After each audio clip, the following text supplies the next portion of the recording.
Buenos días, buenas tardes y buenas noches, depende del día en que ustedes estén viendo este vídeo. Hay una serie en Movistar titulada Yakarta, con Javier Cámara y una joven actriz llamada Carla Quílez como protagonistas casi en exclusiva, que le recomiendo.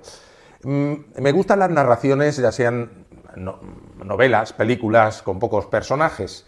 Primero porque se puede establecer un tú a tú muy interesante, cercano al libreto teatral, que invita a la introspección de caracteres.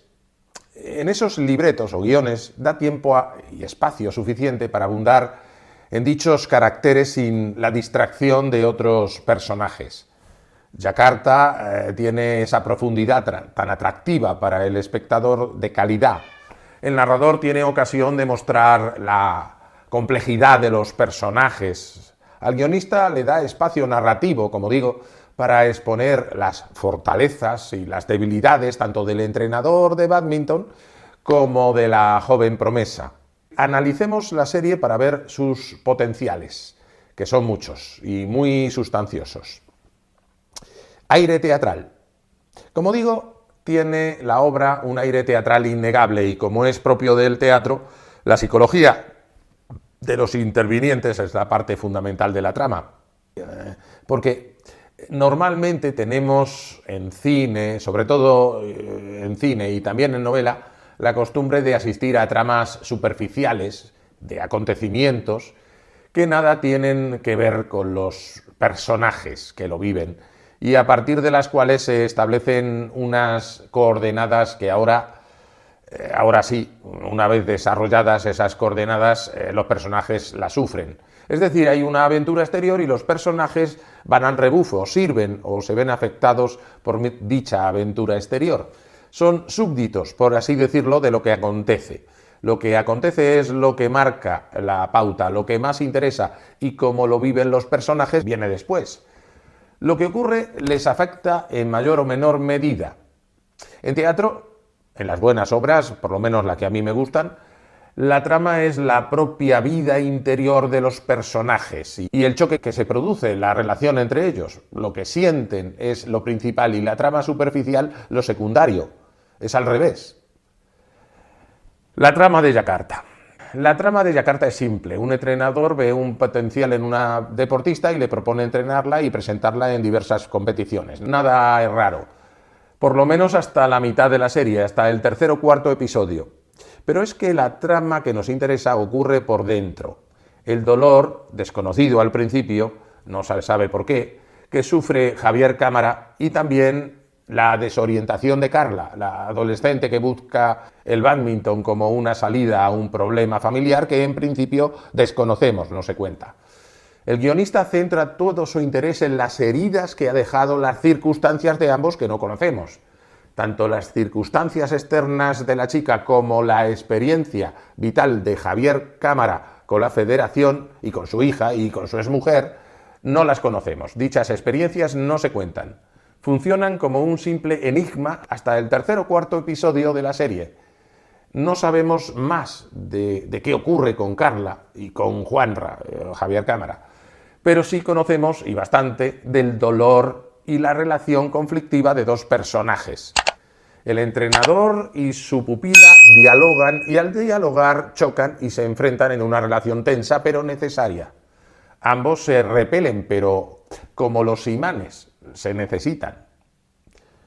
Lost in Translation, me queda muy lejos, Lost in Translation, en el recuerdo, pero en la película de Bill Murray, Scarlett Johansson, se hizo popular en su día y ya es un clásico, y el recuerdo que tengo es que se trata de dos personajes perdidos, de ahí la palabra Lost.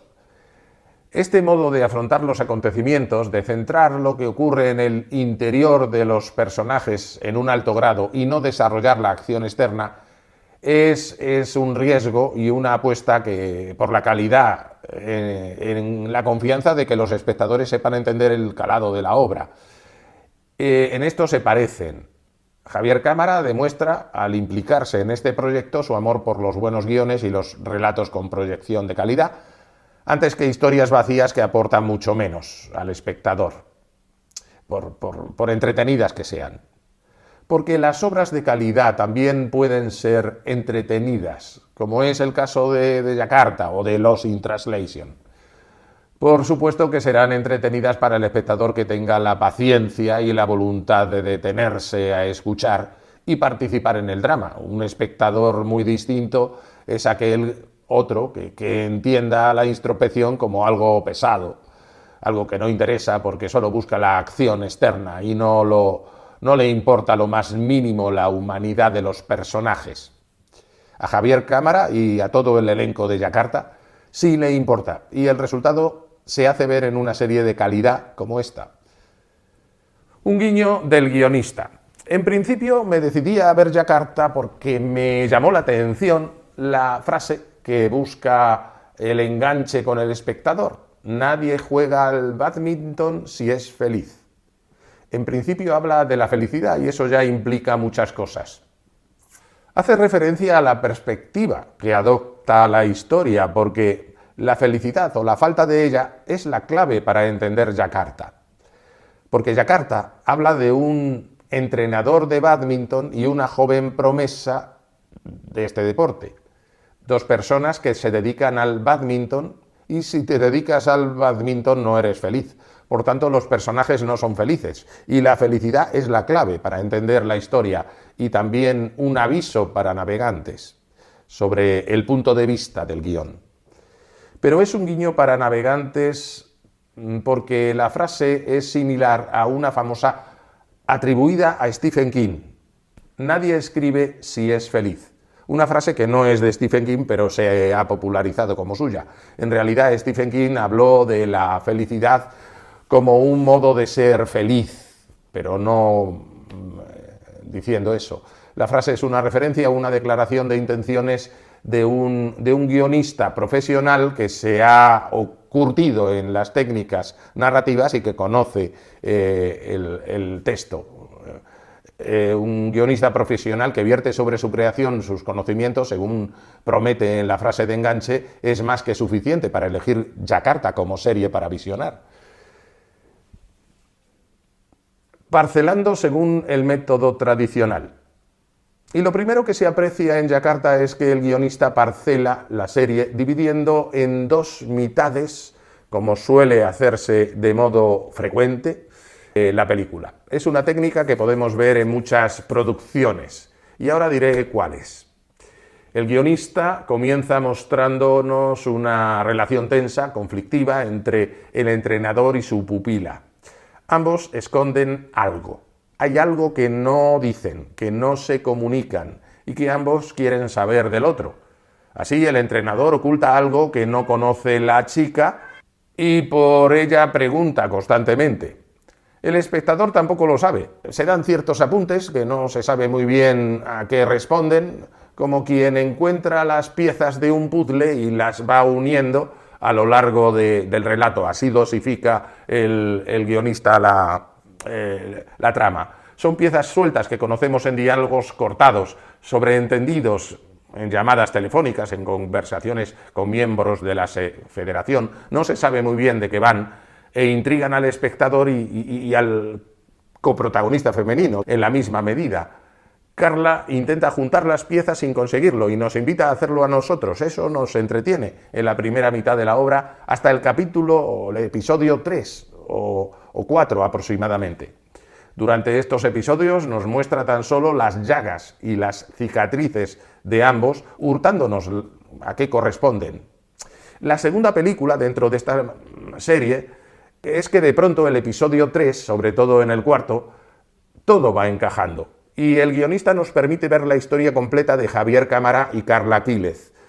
Cuando todas las piezas se encajan, ya sabemos de qué va la historia de Javier Cámara, qué le pasa, y de Carla. La trama adopta otro estilo, buscando otro destino. Es un desarrollo más lineal, ya no son piezas sueltas que se unen, sino una historia que se desarrolla desde el momento en que la entendemos. Y va hacia adelante, una historia más clásica, con un desarrollo más tradicional, hacia su final. Dos historias, dos estilos.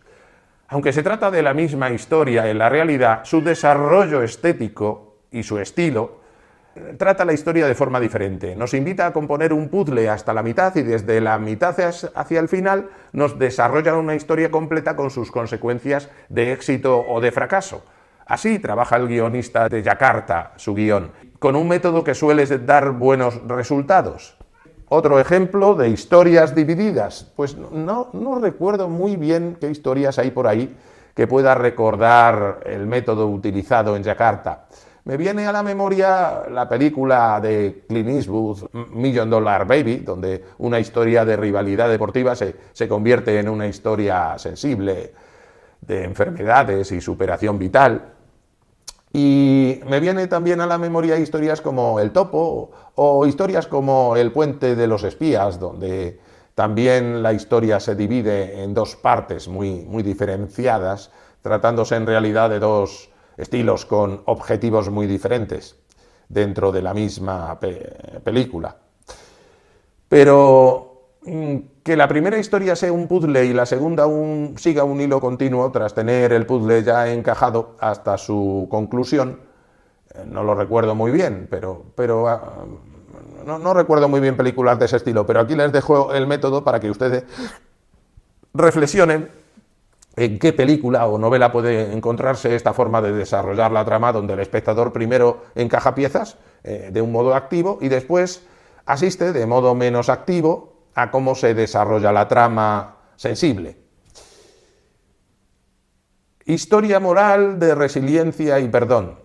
De una manera discreta y en segundo plano, pero que se revela en primer plano cuando pensamos en ella, es la historia de resiliencia, sobre todo de perdón, que llevan a cabo los personajes. Javier Cámara y Carla Aquiles se perdonan mutuamente y a sí mismos. Ambos sufren las imperfecciones propias y del uno y del otro. La chica sufre al entrenador, pero Carla necesita al entrenador porque si prescinde del bádminton se ve abocada a las fotocopias. Las fotocopias simbolizan una vida no solo rutinaria, sino sin proyectos, sin expectativas, sin valor, una vida sin alicientes. Carla está atrapada en un mundo infeliz que sufre. Por eso se engancha a Javier Cámara, aunque detecta que Javier es un desgraciado charlatán estafador. Ve su lado noble de persona herida y pretende ayudarle. Se sentiría culpable si no le ayudara y así lo manifiesta. Javier Cámara, por otro lado, tiene defectos que no puede evitar y que afectan a la adolescente. Y intenta superarlos por ella, por Carla Aquiles.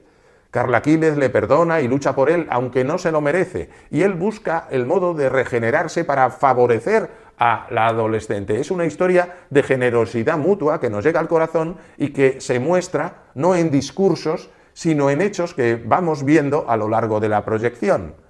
Es una historia rica en matices que nos encandila, porque no cae en la sensibelería y nos permite juzgar a ambos personajes con ojos de benevolencia y conmiseración, pero sin caer en la sensibelería, pese a que vemos los graves defectos de ambos, sobre todo de Javier Cámara.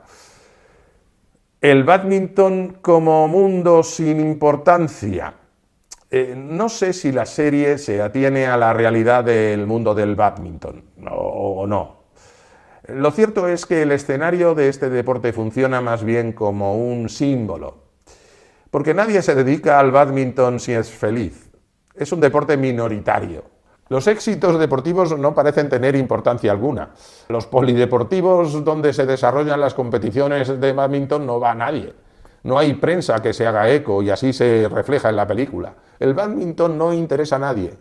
Yakarta, que es el lugar más importante de las competiciones, se hunde.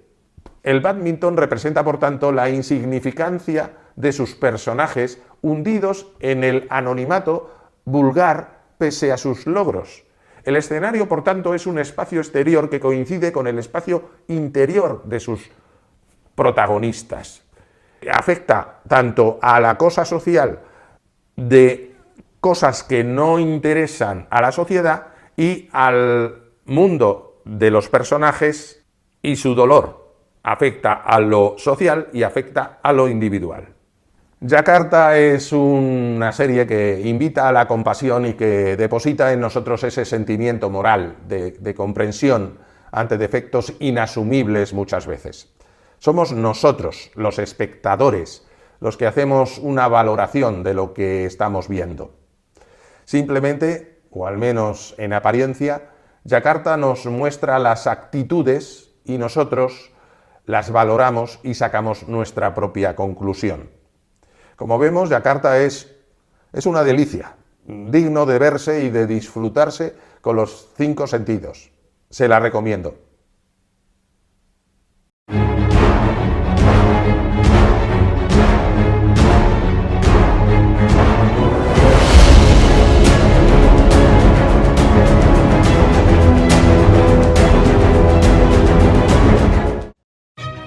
Encuentra este artículo y otros más en mi web, blog literario Lluvia en el Mar, de Moisés de las Heras. Y respecto a este vídeo y respecto a mi web, blog literario Lluvia en el Mar, donde también te puedes suscribir, pues suscríbete, dale like y haz cualquiera de esas cosas que se suelen hacer en estos casos. Sígueme de cualquier forma o haz algún comentario, que los comentarios suben el algoritmo.